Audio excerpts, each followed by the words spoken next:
सब एक मुझे भी आखिरी बात बता दीजिएगा कि ये जो कहा जा रहा है कि यूएई कोशिशें कर रहा है पाकिस्तान और इंडिया के ताल्लुकात बेहतर करने के लिए या बेहतरी लाने के लिए, इसकी आप इस बारे में क्या कहेंगे? कोई सदाकत है इसमें? लास्टली ये बता दीजिएगा डॉक्टर साहब कि थोड़ी बहुत टॉक्स का सुनना तो पहले से ही चल रहा था ये सारा मामला, जब हम ये फैसला सामने आने से पहले भी, तो कोई लचक दिखा रहा है 370 के मामले पर इंडिया?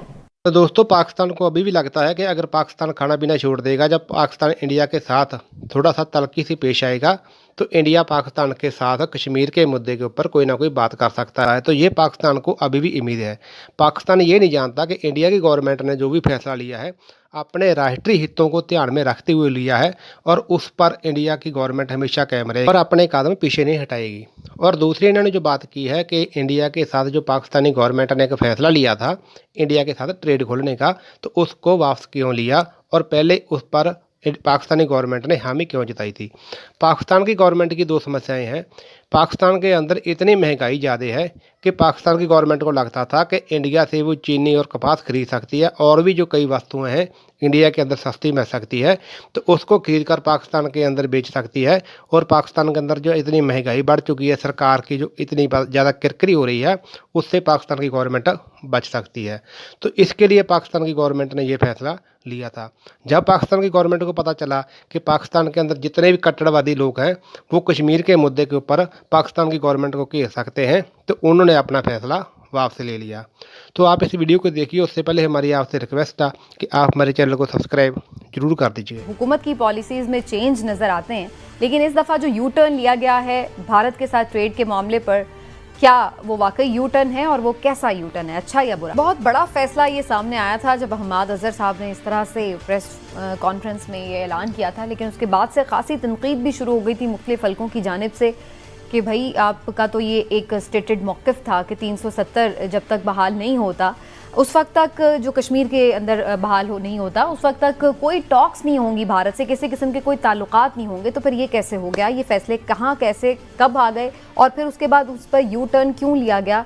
वज़ीर आज़म साहब ने अब क्यों कल ये फैसला किया कि ऐसी कोई चीज़ नहीं होने जा रही? इस पर बात करना बड़ा ज़रूरी है। और हिलाल साहब, आपकी तरफ आते हुए सबसे पहले तो यही कहिएगा, आपके ख्याल से ये तजवीज़ कहाँ से आई होगी? पहले किस तरह ये फैसला हो गया होगा जिसका हमाद अजहर साहब ने इस तरह से बरमला आके ऐलान भी कर दिया?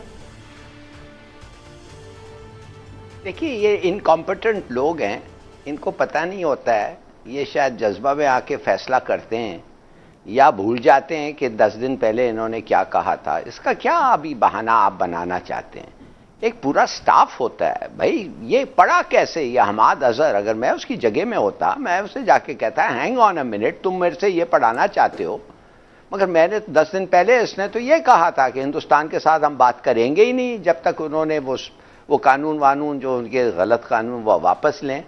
तो मैं तो क्या, ये उन्होंने साइन किया है? मुझे दिखाओ किधर साइन किया है। कुछ तो पूछो भाई, तुम्हें जो देता है तुम पढ़ने लग जाते हो और कहने लग जाते हो, नंबर 1। दूसरी बात ये इनकॉम्पिटेंसी। अब जब फोन आने लगे, मुझे भी बड़े फोन आए, मकबूजा कश्मीर से आए, पाकिस्तानियों ने आए, कहे बड़े झूठे हैं हम, बुज़दिल हैं, हर्ट, ह्यूमिलिएटेड, क्यों, ये कैसे, इसका कुछ बताओ। तो क्या बताए आदमी? एक और यू टर्न। मगर शुक्र है, मैं कहता हूं शुक्र है कि हमारे प्राइम मिनिस्टर के पास इतनी हिम्मत है कि वो ऐसे यू टर्न फौरन ले सकते हैं, और उसका मतलब ही ये है कि गलती हो गई, गलत डिसीजन था।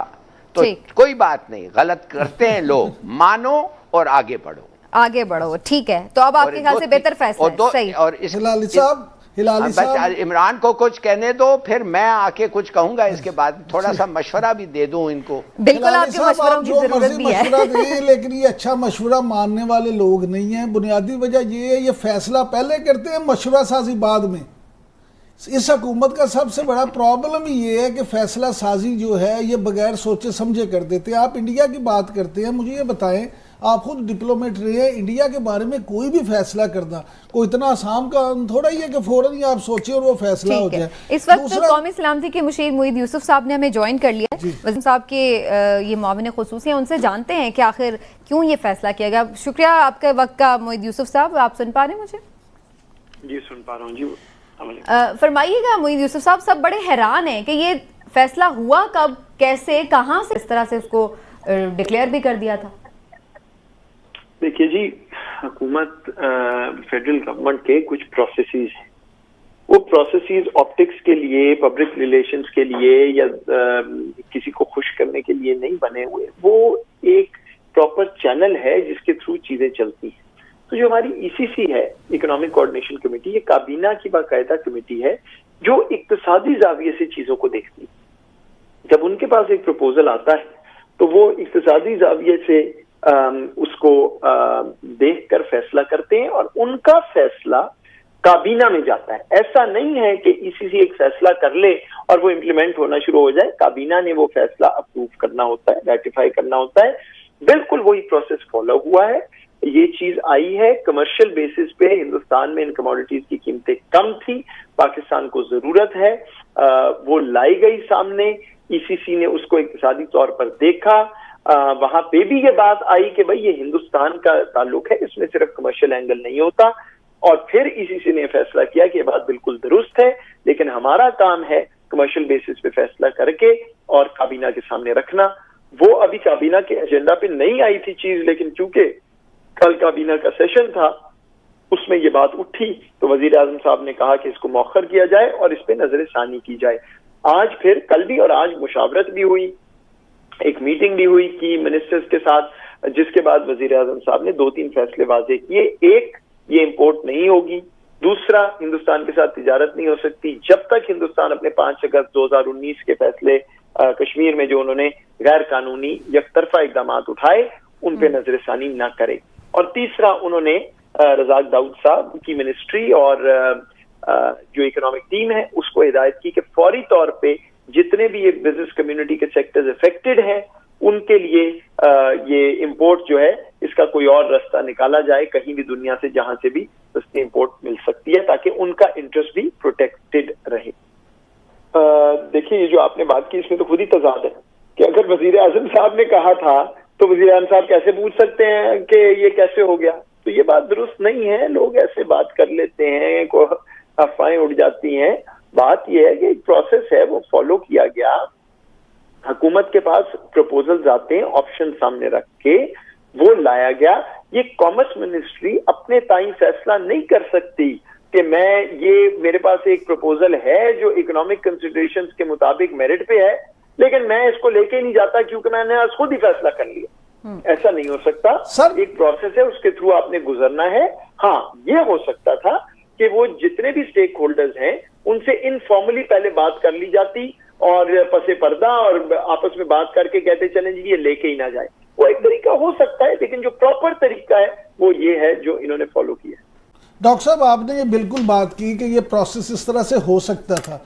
मैं सिर्फ ये जानना चाहूँगा कि हर पाकिस्तानी ख़ास तौर पे इंडिया के बारे में, कश्मीर के बारे में बहुत सेंसिटिव है, तो इस मामले पे रजाक दाऊद साहब को या ईसीसी को या किसी को भी ये इस बात का इदराक तो होना चाहिए था कि अगर वो इस हवाले से कोई भी इस तरह का ऐलान करते हैं, इवन आगे प्रेस कॉन्फ्रेंस हम आज सब कर देते हैं, तो उसका क्या रिजल्ट निकलेगा? देखिए, बात यह है कि जब आपकी नीयत साफ हो तो फिर ये चीजें नहीं सोचने वाली होती। फिर ये होता है कि आप कौम के मफाद में एक बात कर रहे हैं, प्रोसेस फॉलो कर रहे हैं।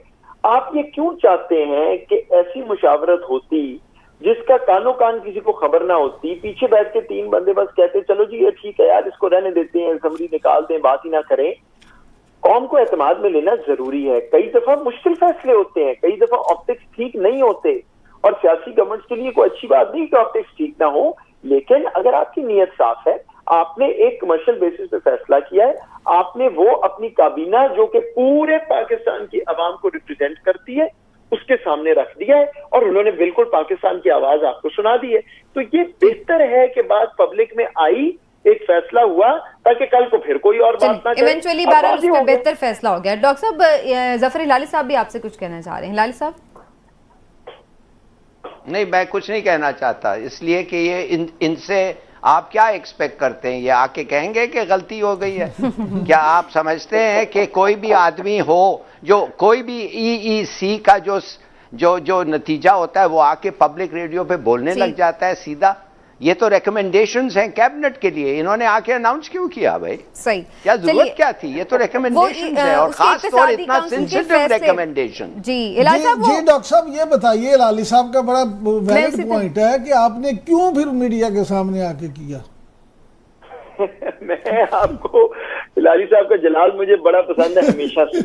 देखिए, बात यह है कि आपने कुछ चोरी की है या कोई पसे पर्दा, हाँ आप तब ये बात करें अगर आपको नजर आए कि लो जी आवाम को बताया कोई नहीं, तो पीछे से अंडरहैंड तरीके से आपने इंपोर्ट कर ली, फिर मैं आपकी बात तस्लीम करता हूं। और भाई आपने एक फैसला किया, और बाय द वे ये जो प्रेस कॉन्फ्रेंस वो सिर्फ इसके लिए नहीं हुई, ठीक है। उसमें और फैसले थे इसी में जो चलिए सामने लास्टली आए ये थे। बता दीजिएगा डॉक्टर साहब के थोड़ी बहुत टॉक्स का सुनना तो पहले से ही चल रहा था ये सारा मामला, जब हम ये फैसला सामने आने से पहले भी, तो कोई लचक दिखा रहा है 370 के मामले पर इंडिया?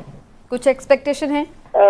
मुझे नहीं मालूम जी इस वक्त, लेकिन ये जो ईसीसी वाली बात है ये बिल्कुल इसका किसी बड़े प्लान स्ट्रेटजी बात उससे कोई ताल्लुक नहीं।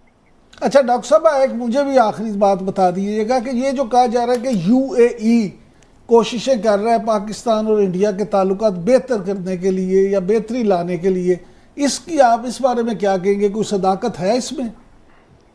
जो दुनिया का मुल्क ये चाहता है कि ताल्लुकात बेहतर हों और भारत पे असर रसूख रखता है कि उनको बावर कराए कि जो गलती वो कर बैठे हैं कश्मीर में, जहां फंस गए हैं वहां से बाहर निकलें, सही चीज करें, दे आर मोस्ट वेलकम। हमारी हमेशा ये पोजीशन रही है। ठीक है 370 से पहले कुछ भी नहीं हो सकता। बहुत बहुत शुक्रिया आपका।